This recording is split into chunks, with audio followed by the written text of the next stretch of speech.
Hello, my name's David Runciman, and this is Past, Present, Future, the History of Ideas podcast.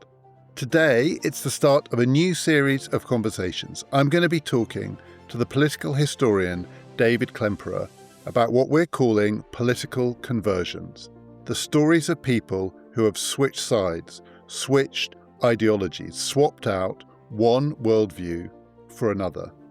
We're going to be covering the last 100 years, beginning in the 1920s and 1930s, taking the story up to the present.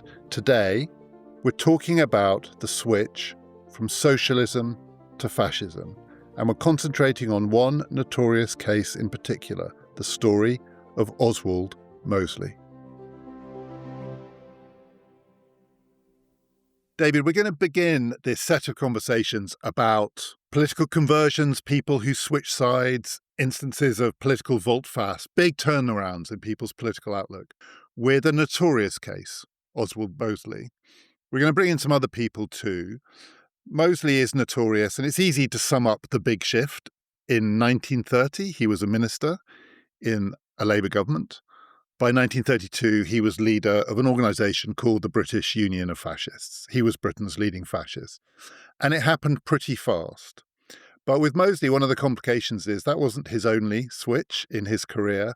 He was quite a shape-shifting politician. And one of the questions with Mosley that we're going to talk about is, how much are these really big shifts? How much is there some underlying thread through his story?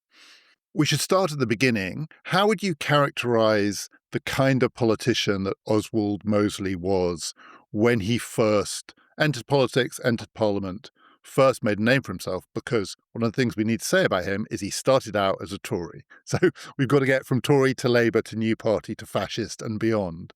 How would you characterize his political formation? So I think the crucial thing in understanding the early Mosley is the First World War. And Mosley comes into Parliament in 1918 at the end of the First World War, and he comes in as a Tory, or rather he comes in as a coalition unionist. So he's part of the Lloyd George coalition that wins the election in the aftermath of the First World War. And Mosley has served in the First World War. He was in the trenches and in the Royal Flying Corps. For him, that time in the trenches really shaped his understanding of politics and why he was in politics and what he thought politics should be like.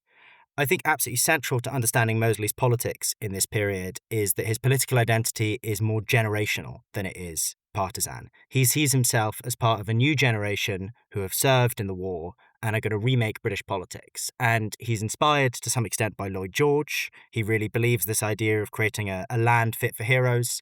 But it's a kind of post-partisan way of understanding politics. He's going to come in as part of this coalition and they're going to remake politics, and it's going to be new and it's going to be different. The platform that he stands on specifically, he describes as a kind of socialistic imperialism. So there's already that kind of strange blend of left and right. And I think one influence that it might be worth thinking about there is Joseph Chamberlain. Again, someone who crossed the boundaries of politics from being a radical liberal to eventually ending up in the Conservatives, who had favoured a programme of social reform based on tariffs that were also going to strengthen the empire. So Mosley is channeling that. He's channeling Lloyd George, but he's also channeling this new generation who've come through the First World War. So the war made him and shaped him, and he was, broadly speaking, anti-war at this point. One of the things he passionately believed in was not just a land fit for heroes, but we mustn't do that again. As you say, he was an imperialist. He was also, it feels to me, a political type in the sense that he was good-looking, charismatic, extremely well-connected. So even if there was this big generational divide, he was born into privilege, but he also married into even greater privilege. He married the daughter of Lord Curzon, who was, at various points, Viceroy of India, Conservative Foreign Secretary. So this is a very, very connected guy. And I feel like I recognize a political type, which is there are people who know they want to be in politics. They are ambitious. There are things that they believe in, and the things that they believe in don't necessarily obviously fit a particular party mold. So in a way, it doesn't matter that much which party they start out with. And you occasionally hear of these political types almost tossing a coin.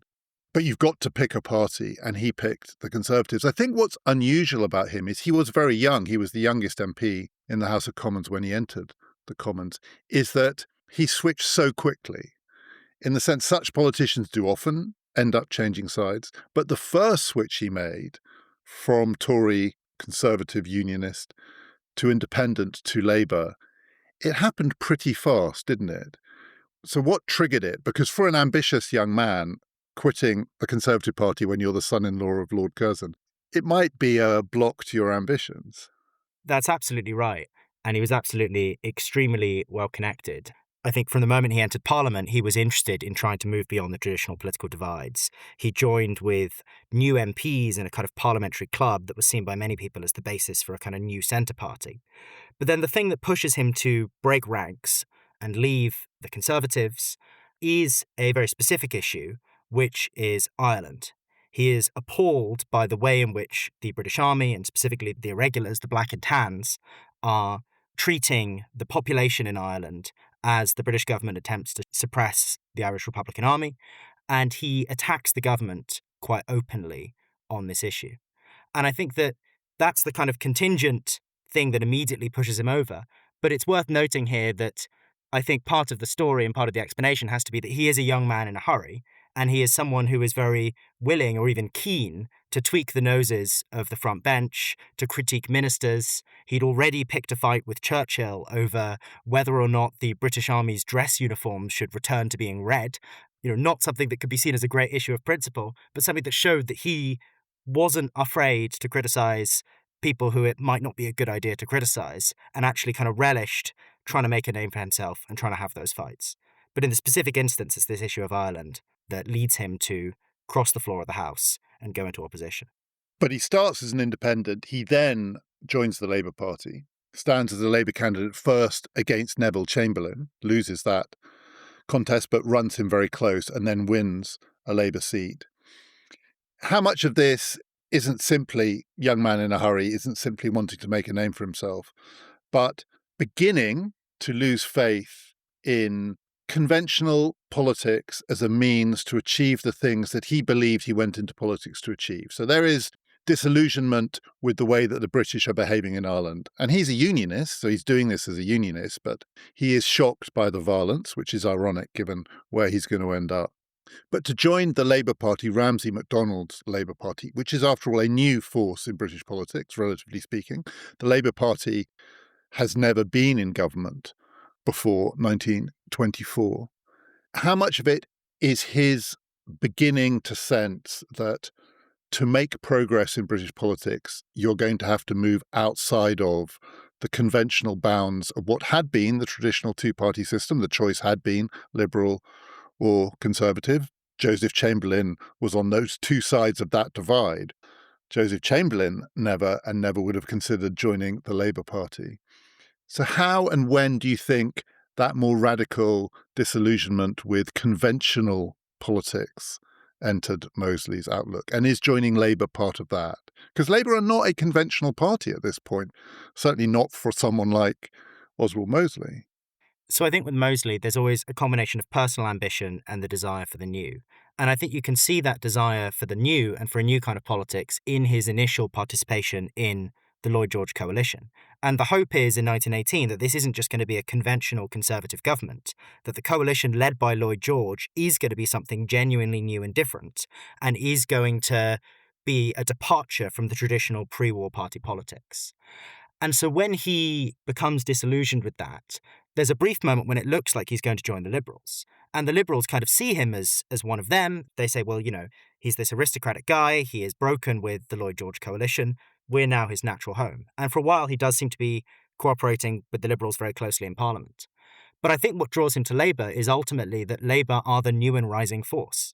And Mosley is someone who really wants to shake things up and to kind of align himself with the tide of history.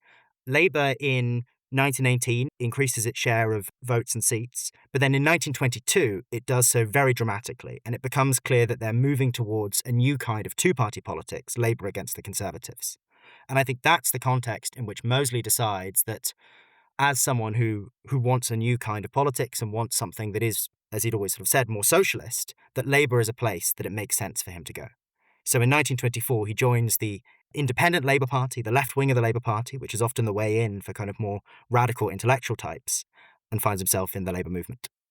And that socialism, what is the economic underpinning of Mosley's version of it, and how much did it in this period overlap with what you might call mainstream Labour thinking? And not just Labour thinking as well. We also have to remember it's not just him who was frustrated with conventional politics. It wasn't just Mosley who thought something radical needed to happen.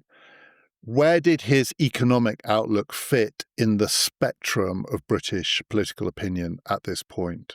How much of an outlier was it? I think the first important thing to say is that Labour at this point was really struggling to develop its own independent economic outlook. Labour was a party that had traditionally been in the shadow of the Liberals and had in some ways outsourced their economic thinking in the kind of short to medium term to Edwardian liberalism. Labour knew what it wanted in the end. It wanted a socialist system, and it knew what it wanted right now. It wanted social reform. But it wasn't very clear what the kind of medium-term economic agenda that was distinctively Labour actually was. So there are a range of different ideas that are starting to emerge. And when Mosley joins the Labour Party, he begins to play a key role in bringing together some of those different ideas. So in 1925, when he is in Birmingham and just after he has lost the election against Neville Chamberlain, he puts together what become known as the Birmingham Proposals. And he works with other people in the Labour movement, in particular, another aristocratic intellectual who's moved from the Tories to Labour, John Strachey. And they come up with a set of proposals that draw on what were then some emerging ideas within the socialist movement and from within British liberalism, inspired in particular by the work of J.A. Hobson. And this is the idea that the cause of economic malaise is underconsumption. That in order to revive the British economy, people need to consume more, and specifically the working class needs to be able to consume more. And various people were beginning to push these kinds of ideas. John Maynard Keynes, for one, J.A. Hobson was another, and was particularly influential on Mosley. And Mosley starts to combine this with another key idea, which is economic planning. Mosley comes to believe, and this was a fairly radical idea in the 1920s, that the state could take an active role in planning the economy, and specifically in reviving the economy by using planning to revive domestic consumption.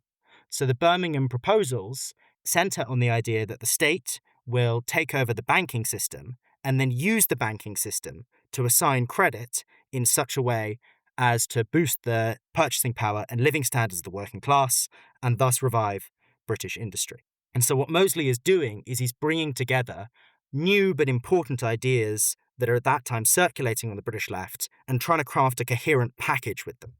At this point, is it possible to identify anything in it that might point to where he was going? So, for instance, this is also a protectionist platform in some respects, and this is an imperial platform too. But one of Mosley's concerns was that cheap labour, cheap overseas labour would undercut the British working class.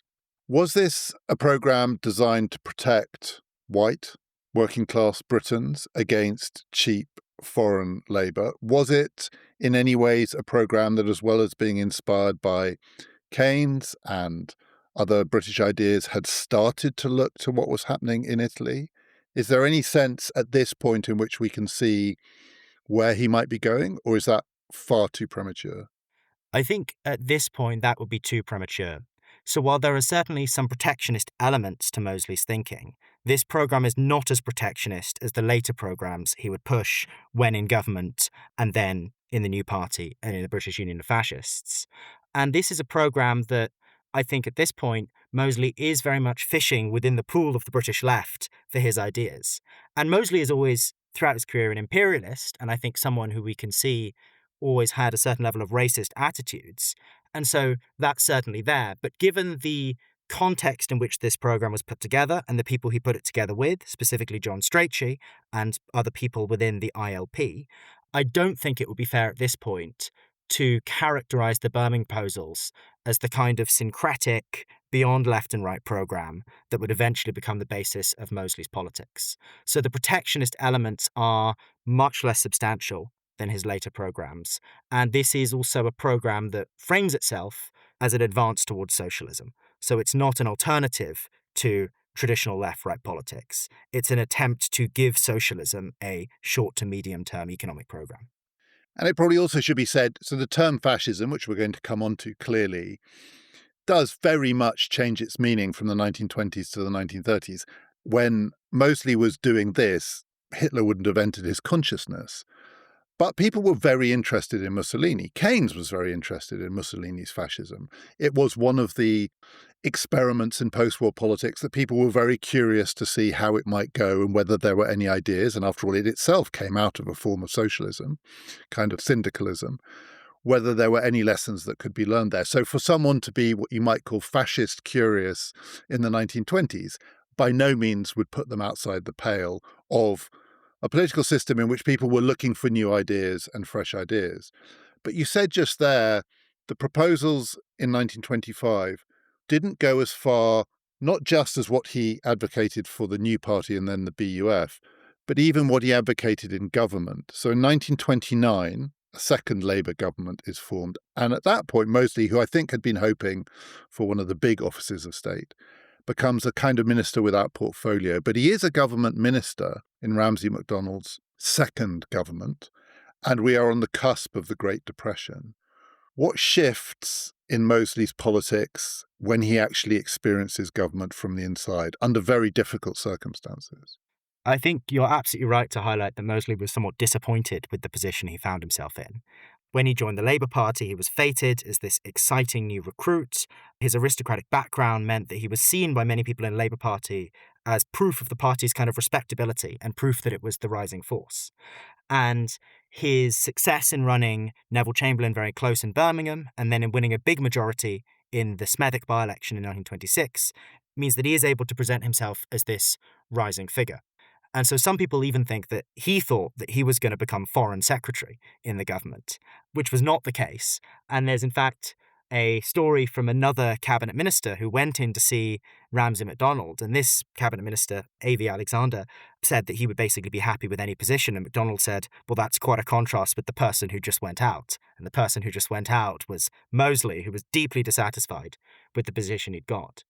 But the position that Mosley specifically got was to be Chancellor of the Duchy of Lancaster, a minister without portfolio, not in the cabinet, but with special responsibility for unemployment. So this is the issue that Mosley has seen himself as trying to solve. The Birmingham proposals are designed to get rid of unemployment. And so this is exactly what Mosley wants to be working on, but he's left in this position where there's very little he can do.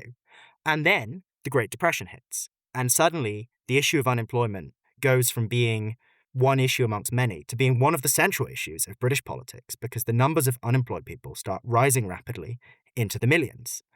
And in this context, it really feels to a lot of people like Britain is entering a crisis, like British politics is entering a crisis, and that something very radical is needed.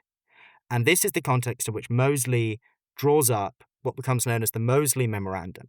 And this is a new set of policies. In some ways, it is more moderate than the Birmingham proposals. It doesn't involve nationalising the banking system, for instance, so it's less socialist, but it is more protectionist, and it involves a combination of putting up tariffs to protect British industries, establishing import control boards so that the state can plan what imports are allowed, and at the same time launching a programme of public works designed to combat unemployment and boost living standards. So again, it's these two ideas that become central to Mosley's economic thinking, which is protecting the British Empire as an economic space from foreign competition, and at the same time reviving the economy and combating unemployment by increasing domestic consumption and using the state to do that, borrowing through the state to invest in these public works programs.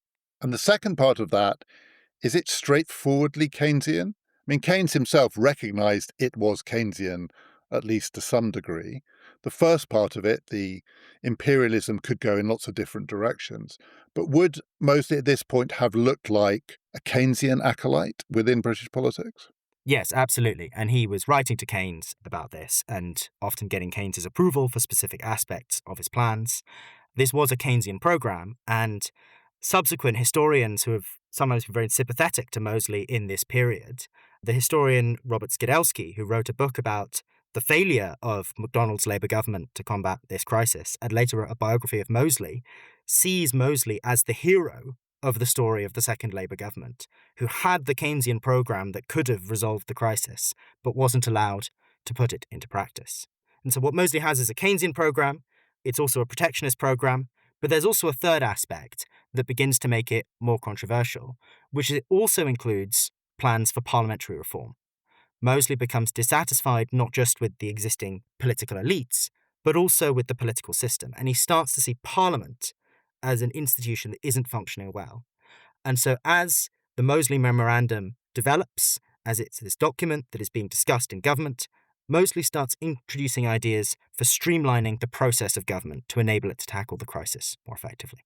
And is his frustration with parliamentary government a function of the crisis itself? So at this period, for some people, what was being revealed about democracy was that it was too slow. It wasn't as dynamic as the dictatorships, Stalin, Mussolini, not yet Hitler. But there was a sense that in this great competition between democracy and dictatorship, democracy was too slow, too consultative, too hidebound. Or was it that it wasn't representative in the sense that the people that he was standing for, the working people of Britain, were not really well represented in the parliamentary system? The range of critiques of parliamentary politics at that period, frankly, in our period too. One is a frustration with process, another is a frustration with representation. Is it possible to say which of the two it was? Was it really the crisis that precipitated this shift in his position to we need more streamlined executive government? I think it is very much the former, yes. And I think it is this sense of paralysis and slowness that frustrates him. And if you think about his specific situation, he's there as a minister without portfolio, drawing up plans, trying to get them considered, trying to get them discussed, and essentially hitting a brick wall because most of the cabinet is not interested. And most of them see him as some kind of upstart who has these irresponsible ideas. Philip Snowden, the Chancellor, is very attached to fiscal orthodoxy and thinks that the kind of borrowing that Mosley is advocating would totally undermine confidence in the British government's finances and be an absolute disaster. And his ideas are being discussed in cabinet, and he can't participate in those discussions in the way he would like, and he finds that frustrating. And in various ways, there are sort of attempts to subvert this. So John Strachey, who at this point is his parliamentary private secretary and has worked on these plans with him, leaks them to The Guardian in early 1930. And that actually just totally backfires because the result is that most of the cabinet discussion isn't of the substance of the plans, but of the fact that they have been leaked. And so Mosley is hitting a brick wall within government, which leads eventually to his resignation from the government in the spring of 1930. It's frustration with democracy, it's frustration with Parliament. Is it also frustration with the Labour Party? Because within British politics, it is often the case, I don't want to draw too many parallels between then and now, but this is a feature of contemporary British politics too, that the Labour Party sometimes has a reputation as being the most rule-bound and in its way hardest to reform of major British institutions. He had his memorandum, he had his ideas that he wanted to get adopted by his party. The party had a whole set of procedures, including its conference, where these things can be blocked. There are, in a way, more barriers within the Labour movement to getting ideas adopted than there are within other parties. Was this frustration with democracy really frustration with the party that he had ended up in? I think it was, yes. And I think there are a few different reasons for that. One of them is, I think, the way in which the Labour Party was slow to develop the kind of politics that Mosley wanted to see. But there's also a kind of generational frustration, which is that Mosley was running up against a set of older people with a much deeper acculturation in the trade unions and in the Labour Party, who he just didn't fit in with at all and were often very suspicious of him. But I think one of the interesting things in this period is that in many ways, Mosley's position within the Labour Party was extremely strong. And there is actually no reason to think that his ideas were doomed within it. So he resigns from government in the spring of 1930 and begins pressing for his ideas more publicly. He struggles a bit with Labour MPs, but at Labour Party conference in October 1930, he does exceptionally well. His speech is cheered to the rafters by the delegates, and when he puts forward a resolution on his plans, it is only very, very narrowly defeated. I think the total vote count is 1 million votes for Mosley, 1.25 million votes against. And the reason it's defeated is the union bloc vote. So the union leaderships swing against him in favour of the existing leadership. But Mosley has essentially carried the membership of the Labour Party in favour of his ideas. But by this point, he has become so frustrated with this culture that he's found himself in, so frustrated with the Labour leadership, that he's not willing to wait and take advantage of this position that he's got within the Labour Party as this very prominent advocate of these increasingly popular ideas. Instead, he resolves that he's going to break away from the party, create something new, create something more to his taste. And that thing is then the new party. He immediately runs up against another feature of the British political system, which is it is a first past the post system. So the creation of new parties is very difficult. Was there yet at this point any sense that his frustration with Parliament was straying towards those forms of extra parliamentary politics that included people on the streets manifesting their frustration in ways that go beyond votes at Labour conference or public meetings in which you get acclaim to the rafters, but actually we're starting to move towards a politics, in Mosley's mind, where a different kind of test of force is going to have to be manifested? Or is the new party still just another instance of a British politician frustrated, personally frustrated, institutionally frustrated, wanting to create a new entity through which to win elections? The new party lasts for about a year, and the shift over the course of its lifetime is very notable. So I think it's worth sort of going through the timings quite slowly and seeing how Mosley's thought and action evolves. So I think the first important shift is that Mosley's idea of the new party is it's going to be something that isn't just of the left. And this means that as he is planning this party at the end of 1930, his ideas and his way of framing these ideas starts to change. And they cease to become so socialist, and they start to emphasize the more kind of conservative or imperialist facets of his plans a bit more, because he's trying to build support beyond the Labour Party. And you're beginning to get a bit of hesitancy and an uncertainty from people on the left of the Labour Party who've been supporting him in this battle within the Labour Party towards the way Mosley is framing it. And he launches his new party at the start of 1931, and the Mosley Memorandum is effectively repackaged as a new policy statement, but it's described as a national policy. So it's framed in these terms that are beyond just being left-wing. And Mosley immediately struggles to attract very many Labour MPs. So a lot of the Labour MPs who've signed on to the Mosley Memorandum, he had 16 Labour MPs supporting him, only 4 of those actually jump ship with him, and some of those don't stay with him very long. A good example of a Labour MP who backed Mosley's ideas but wouldn't leave the Labour Party is Nye Bevan. And so you have people like this who are on the left who like these ideas, but they're not willing to break with the Labour Party and move to a new kind of politics. And Mosley, his politics are evolving as he tries to form this party. And the first thing his party does is it stands in a by-election in Birmingham, and the new party candidate does well, but comes third. And Mosley at the count is met with hecklers and a very angry crowd of Labour supporters who say, you've split the vote, you've allowed the Conservatives to win this seat. And Mosley turns to the people he's with, who include John Strachey, who he's been working closely with, and he says, that's the crowd who've stopped us doing anything since the war. And that, I think, symbolises the way Mosley's politics was shifting, in that he starts to see the people who had been his political allies, the organised working class, as the obstacle to what he wants.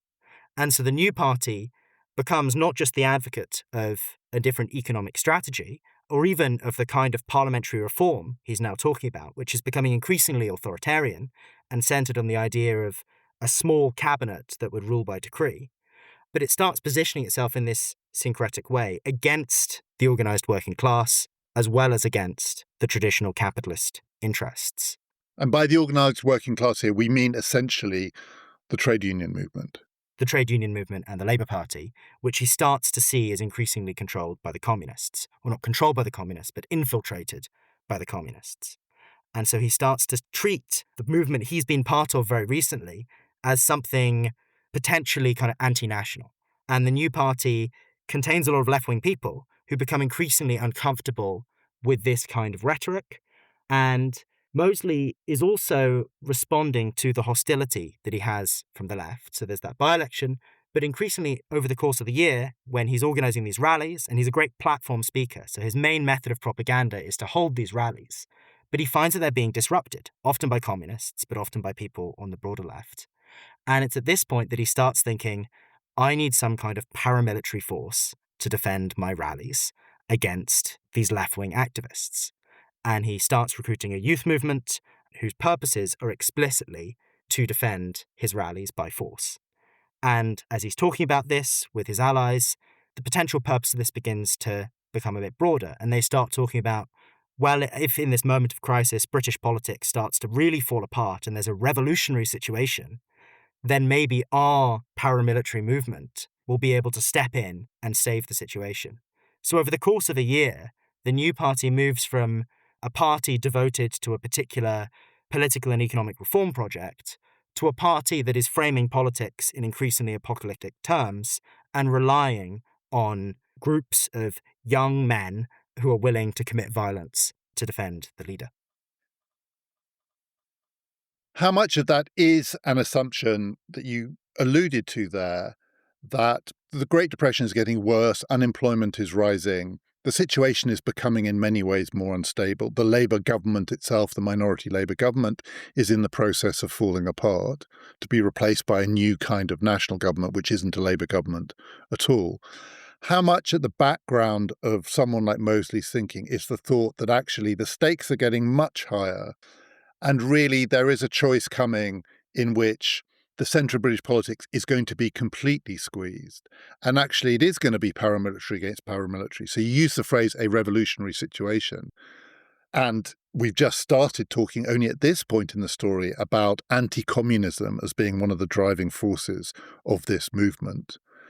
That in the end, British politics was mostly thought going to face a choice between a communist revolutionary future and a rival revolutionary future. Had he started to think in those, for want of a better word, European terms about British politics? Yes, he absolutely had. And I think what's so striking is how quickly he starts thinking in those terms once he leaves the Labour Party and once he is running his own new movement. And I think that there's a mixture here of a kind of delusions of his own grandeur. He's running a quite small movement that has managed to come third in a by-election, and yet he's thinking of it as a movement that's going to save Britain in some kind of apocalyptic showdown. But I think it is a mixture of the way the crisis was deepening, his own sense of his own importance, but also his own anger and hostility at the different political movements that he'd broken with and at the people who'd failed to support him. So he had thought when he left the Labour Party that there was going to be this great upsurge of support from across the different parties, and that various politicians within Labour, but also within the Liberal and Conservative parties who'd expressed sympathy for some of his ideas or for his dynamism would come and join him. But of course they don't. And he finds himself out on a limb with a small group of supporters, a group of supporters who, interestingly, are increasingly right-wing. Often they're people who like him because they see him as a dynamic new force rather than because they see him as the best route to socialism. And so with this small group of new supporters, he just begins to see politics in a very different way. And what I think is very striking is how quickly that shift takes place. And quite soon after that, the new party ceases to exist and Mosley finds himself the head of something called the British Union of Fascists. Is it possible to say in that final shift whether he is looking to Germany or he is looking to Italy? The word fascist at this point still, I think, for most people in Britain has an Italian rather than a German emphasis. But from 1929 through to 1931, 1932, Hitler's version has suddenly started to dominate German politics as well. Is it possible to say at what point and to what extent Mosley starts looking to Germany for inspiration rather than Italy? I think, firstly, these ideas are very kind of diffuse in how people are thinking about it. The term fascist starts to get used by some people for Mosley in late 1930. Well, he's still in the Labour Party. Some people are looking at how he's behaving and beginning to compare him both to Hitler and to Mussolini. And then when he's in the new party, he begins to start showing some interest in fascism as a potential comparator movement. He talks about political modernisms, of which the New Party is one, but the Kuomintang in China is one, the fascists in Italy, the Nazis in Germany, Ataturk in Turkey. All these are different things that he's kind of looking at and going, well, these are the exciting new things. And I want to be one of the exciting new things. So I think his first sort of turn towards fascism isn't really about specifically going, Italy, we should do that, or Germany, we should do that, but more, there's this wave of the future, and I want to be part of it. And there is this wave of the future that faces a rival wave of the future, which is called Bolshevism, which is the other new thing. And in the end, politics is going to be a choice between these two radical futures. Yes, absolutely. And I think it's partly due to communist activism against him that he starts to see the communists, who in Britain are a very minor political force. There is not a mass communist party. I think the Communist Party has a membership of about 3,000 to 5,000 at this point. But because they're very determined about heckling his rallies, he starts to see them as a fundamental threat. And it's in fact in September 1931, amidst the general election campaign, a general election campaign in which the new party is going to be completely wiped out. It came much earlier than they expected it to, so they weren't able to prepare a campaign, and the result is that Mosley and his allies all lose their seats. But it's in the midst of this general election campaign, at a rally where Mosley faces heckling and attacks, that he thinks, we're going to have to become fascists. And it's after that that he goes to Italy initially, and it's Italy that he goes to kind of study and decide that he's going to take the plunge and start calling himself a fascist. As a fascist, he then moves towards a platform that includes anti-Semitism and the celebration of violence. And these two things, I think it's fair to say, are not present. So in this journey that we've been describing, from conservative to independent to Labour, then from Labour to New Party, from New Party to fascist, the anti-Semitism, the violence, the things that we associate with fascism, with the fascism of the 1930s, is it fair to say these only come at the end of the journey? Or are there signs earlier on, the racism, the celebration of force and, in a way, of a kind of cruelty in politics? Is there evidence of that earlier, or is that sort of the final piece that slots into place right at the end and makes him the figure that he is now remembered for in British political history, Oswald Mosley, rabble-rousing, anti-Semitic fascist? So I think with violence, you start to see that very clearly in the New Party period, when he starts to see politics in its much more kind of street-oriented conflictual terms based on his experience of trying to do these platform-based rallies. But I think we can more broadly point to something which I think is very important to this, which is the kind of masculinity of it all, which is Mosley as a former soldier who is this idea of himself as a sort of manly, virile figure. And his rhetoric, even before he's become a fascist, really reflects this. I think there's a quote when he's in the New Party where he's calling for, strong, virile young men of all parties to come and join him. And that's not explicitly violent rhetoric, but I think when you're talking in those terms, you can see that there's a kind of violence and a love for violence inherent there, which then comes out in a more definitive sense from 1932 when he founds the British Union of Fascists. And the anti-Semitism was widespread. It's not like being an anti-Semite in 1930s British politics meant that you were somehow way outside of a whole range of conventional attitudes. But his violent version of anti-Semitism, is it actually the violence rather than the anti-Semitism that makes him different? I think the anti-Semitism isn't particularly present in the 20s. It becomes present when he's in the New Party, but I think that's largely through the influence of fascism. And fascism is this exciting thing to him, and that so often contains anti-Semitism, and it's through deciding that he's going to emulate the fascists that he starts to embrace anti-Semitism as part of his ideology and as part of his political toolbox.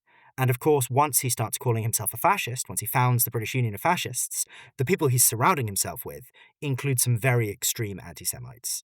So it's no longer just Oswald Mosley and some heterodox conservatives and left-wing members of the Labour Party. It's Oswald Mosley and a lot of people who've been calling themselves fascists since the late 1920s, or have been calling themselves Nazis since the late 1920s, in many cases because of anti-Semitism.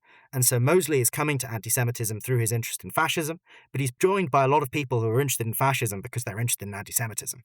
I want to ask you in a minute about some comparable figures not in Britain. So this is in many ways a very British story, and some of the dynamics of British politics are what shape it.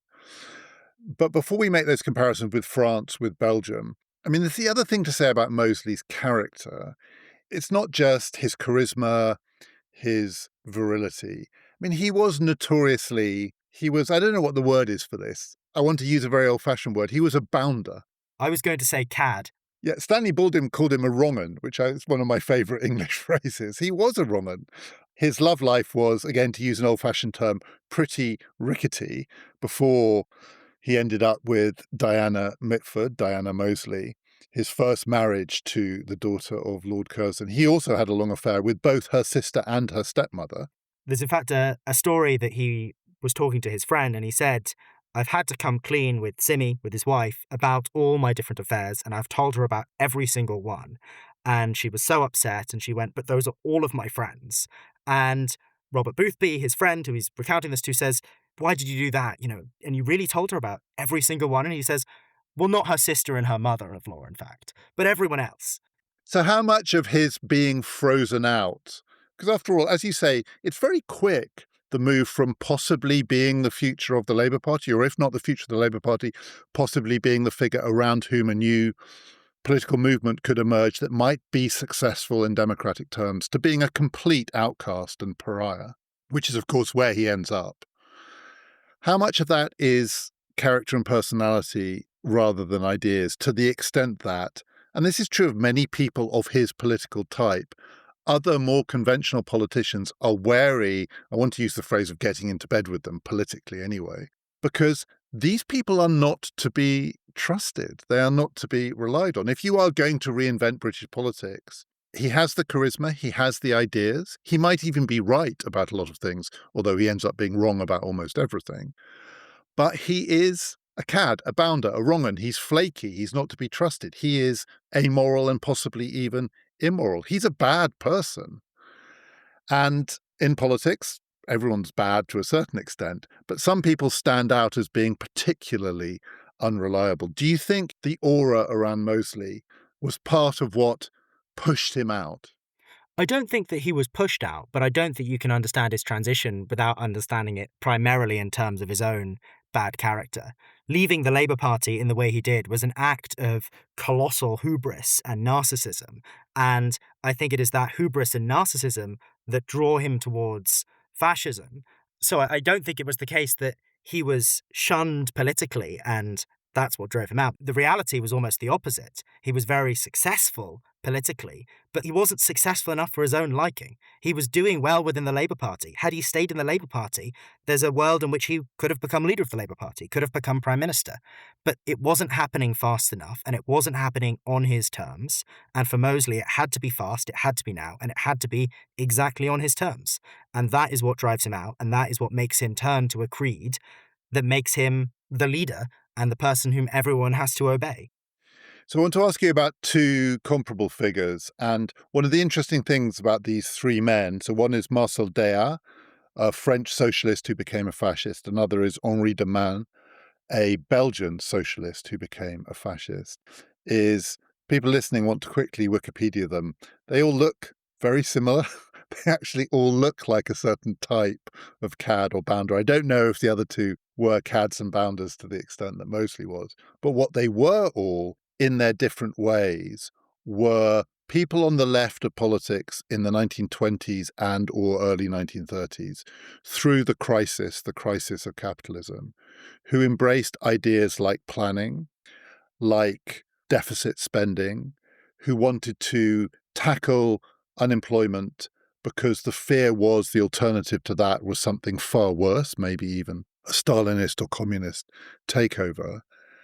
And in the case of both Déat and de Man, who both were advocates of what became known as planning, I think it was called planisme, a kind of continental version of the planning doctrine, they both also ended up as fascists.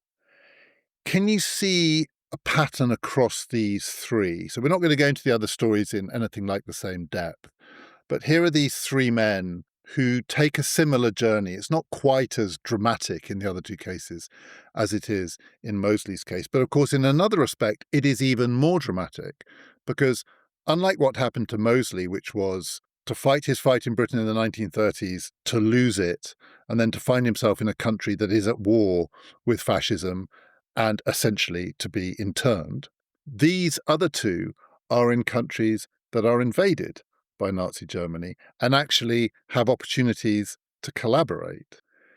Do you think these stories are comparable? That shift from a kind of Keynesian planning socialist mindset, getting frightened and frustrated with the failings of democratic politics, to fascism. Is there a pattern here, or do you think we have to treat these all as different? There are obviously differences between these three different stories, and Mosley is to some degree the odd one out, in that he's the only one of them who doesn't start in the Labour movement, in a socialist party, and he's also the only one who becomes a fascist before the war.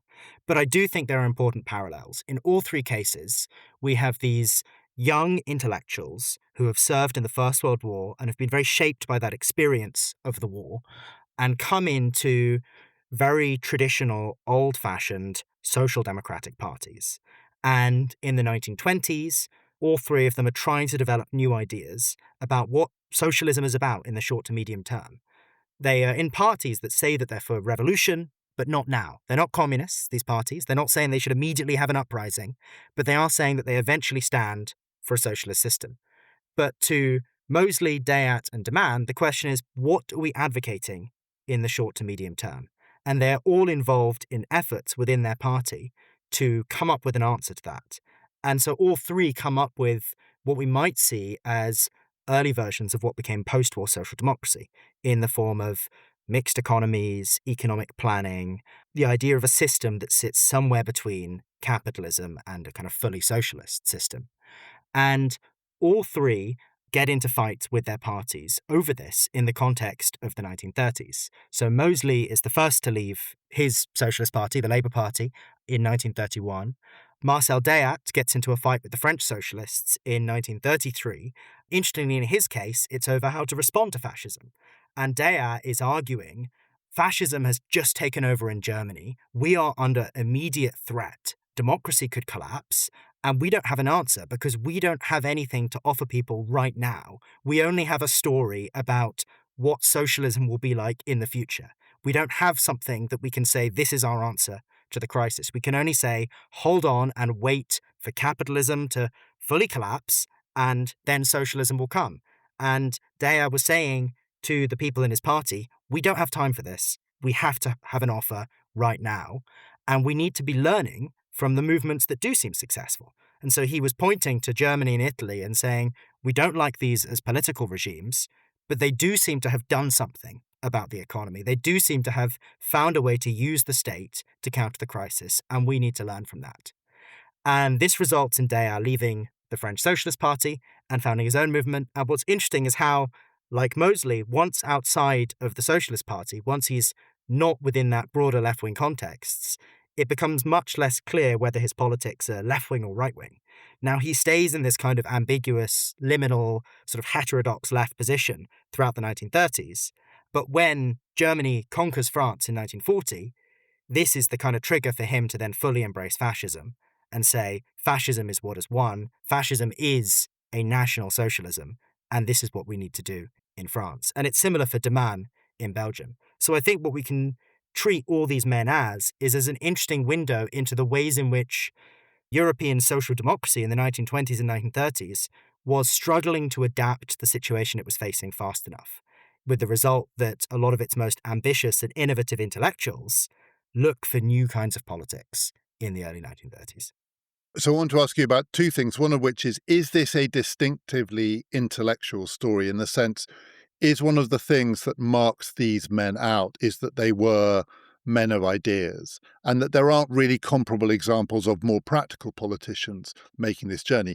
Is there a reason to be suspicious of the intellectuals in politics because they are prone to this kind of volte-face? But also, is it in each case also a story of imperialism in the sense that this starts out as a kind of socialism? It's about making sure that their nations are fit for the 21st century, in which you have a mass industrial working class, you have extremely difficult economic conditions, you have the risk of a communist takeover. But these are also all imperial powers, including Belgium. And in Mosley's case, the imperialism is absolutely central to this story. In a way, it's the strand that runs all the way through, from him first going into Parliament as a Tory socialistic imperialist, right the way through to him being a fascist. He's still a fascist in the name of the British Empire. Is that true in the other cases as well? Should we see this as a story of imperialist intellectuals of the left?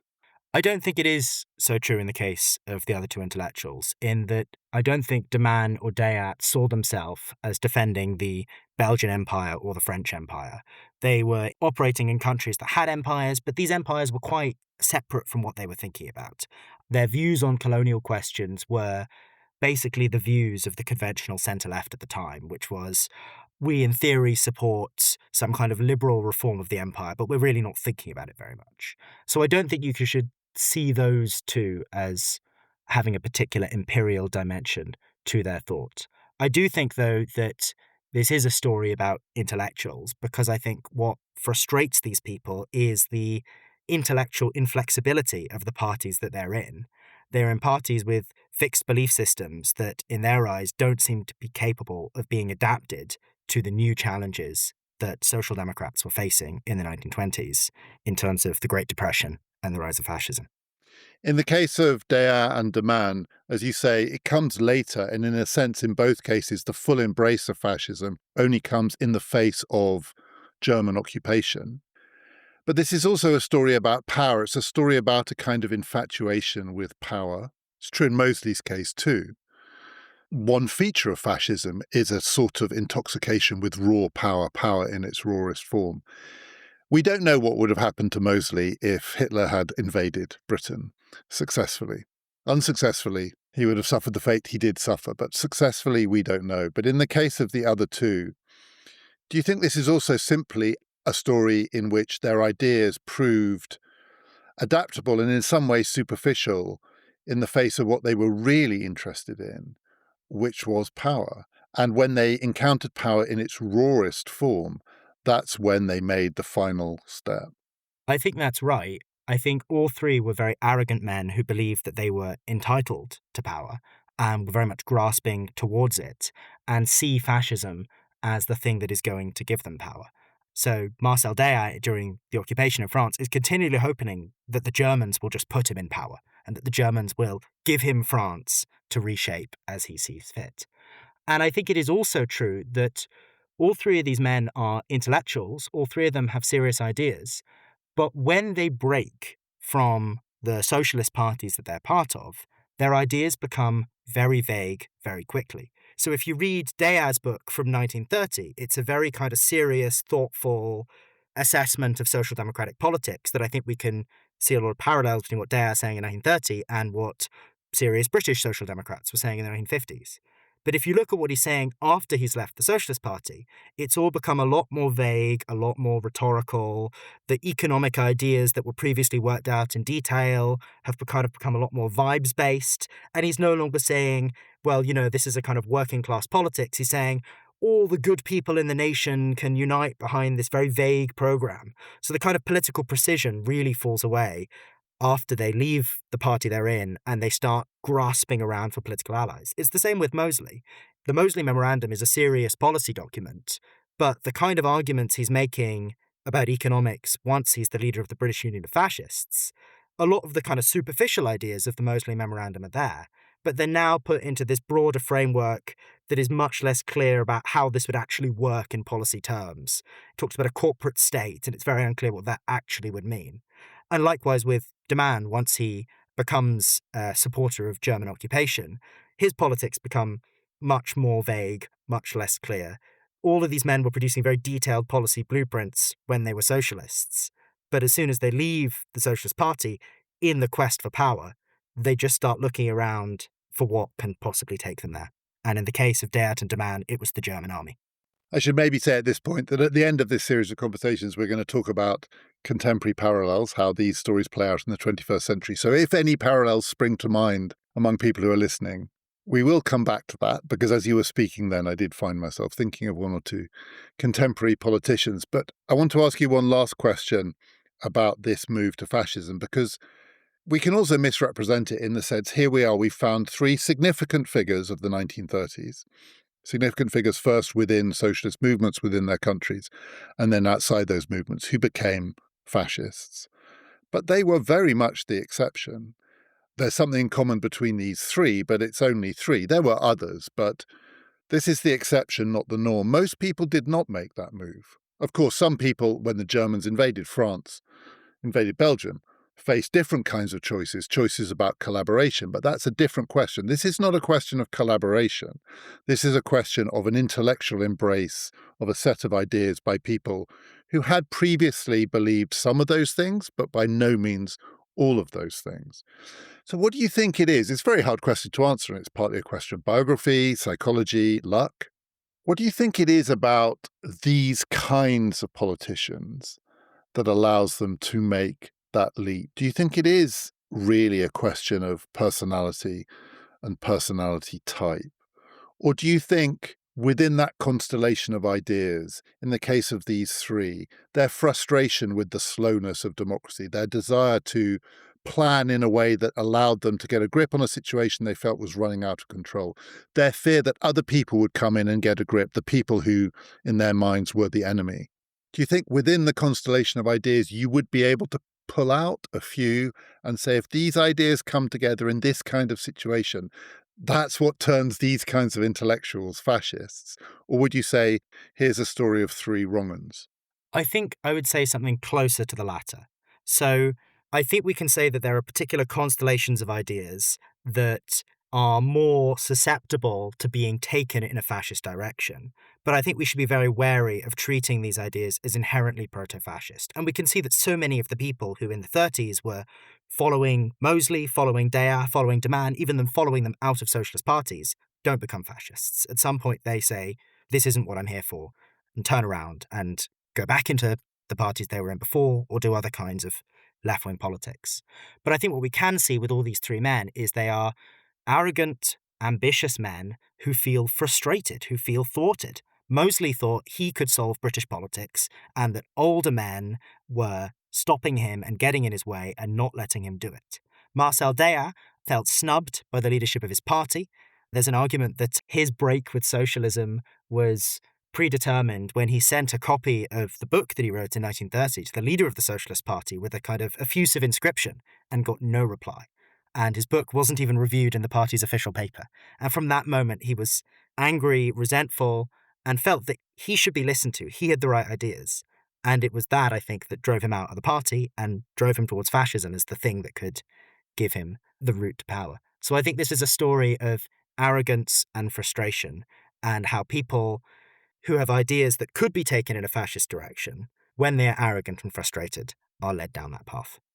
Given we spent most of this conversation talking about Mosley, let's end with Mosley, because his story doesn't end in the 1930s. He has an afterlife, including a post-war afterlife. He tries to resume a kind of political career, and he becomes, among other things, very pro-European. It's a European nationalism, but he is a European in the context of post-war politics.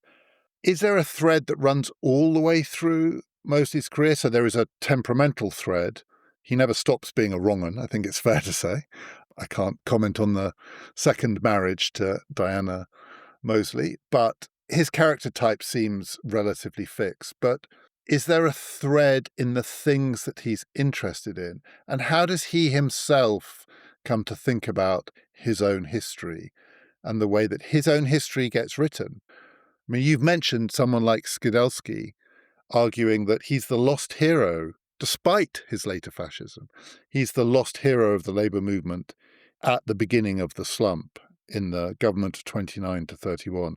How does someone like Mosley come to think about, to rationalise, to explain his own past? Is he still, at the end of his life, the hero of his own story? Absolutely. He writes an autobiography that's incredibly self-exculpatory and is full of quotations from people earlier on praising him. So when he writes about his resignation, he just puts pages and pages of the letters he's received praising his resignation speech. So he's always trying to hold on to this idea that he could have been this great thing. And you get some historians who later almost validate this. So Robert Skidelsky, who was an interesting political figure in his own right, leaving the Labour Party, going into the Social Democratic Party in the 1980s, then becoming a conservative and eventually becoming a supporter of Jeremy Corbyn. In 1975, Skidelsky writes a biography of Mosley that almost vindicates Mosley's own telling of this story, where Mosley is the man who could have saved British politics in the 1930s and then is tragically led down this dark path. Now, I would say that's probably too sympathetic an account of Mosley. When that biography came out, I think it was rightly condemned by a lot of other historians as essentially serving Mosley's own narrative. And I think that Mosley, to the end, always tries to present himself as this kind of intellectual figure with these big ideas. So after the war, it's European nationalism. He takes this idea of a kind of protected economic space that he'd previously talked about with the British Empire and tries to apply that to Europe, arguing that now that the British Empire no longer exists, Europe needs to club together to avoid both Russia and America in one national protected economic space.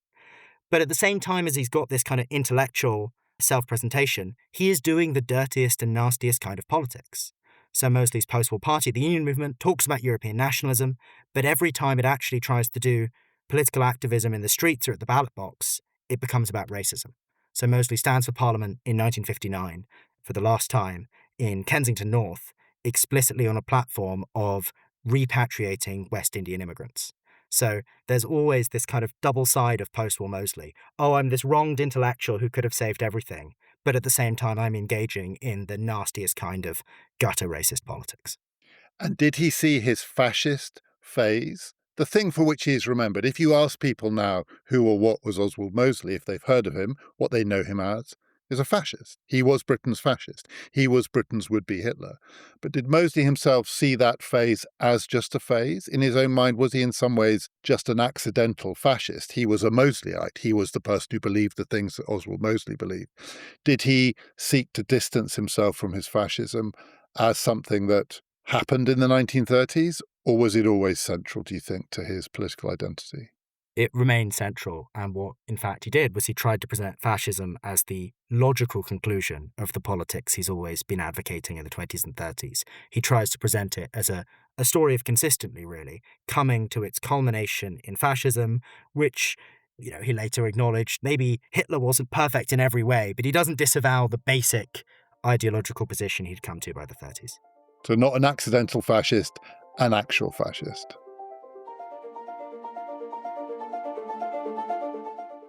A reminder that there is a bonus episode out now, available on PPF Plus.